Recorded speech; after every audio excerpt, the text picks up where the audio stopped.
Scientists studying remote environments have long had to rely on battery-powered devices. But researchers at Penn have developed 3D printed smart structures that self-actuate without any electronics.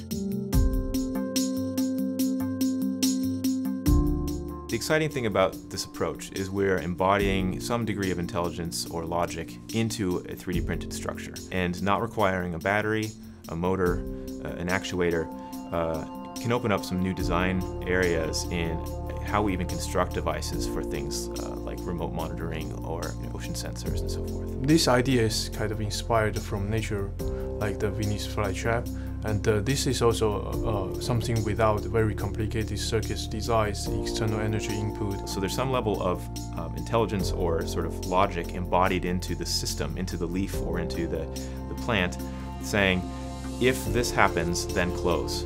If not, then don't, right? There's some very rudimentary logic here. Yeah, there's lots of advantages in 3D printings. You can have a very quick prototype. You basically design and process and build up the 3D objects you want. It's a very quick and a very nice testing and fabrication method. So our actuators are designed to have these if statements, these logic statements that are internal to the construction based on the shape and the material that we use. The materials we use will be composite materials.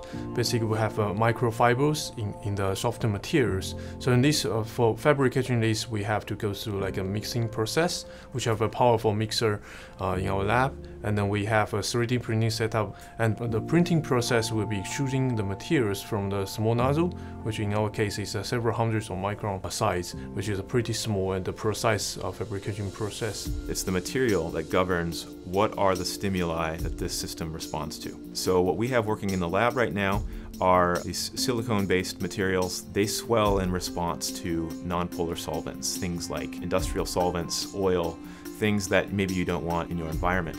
These will swell in response to that, and that's what we use to trigger our system, right?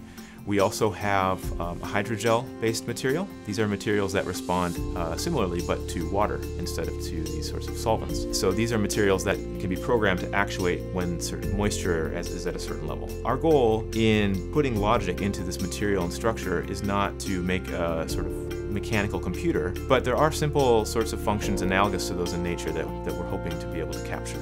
We can build structures, for example, that will stay collapsed in a particular configuration and could float in the ocean for a year, and then suddenly when it encounters the conditions we've programmed in, an oil spill, a change in pH, what have you, that suddenly it will open or this actuator will spring. And that could be used, for example, in an environmental monitoring kind of capacity to automatically obtain a sample from an environment when specific conditions are met. And to be able to do this without having to have a battery and a microprocessor.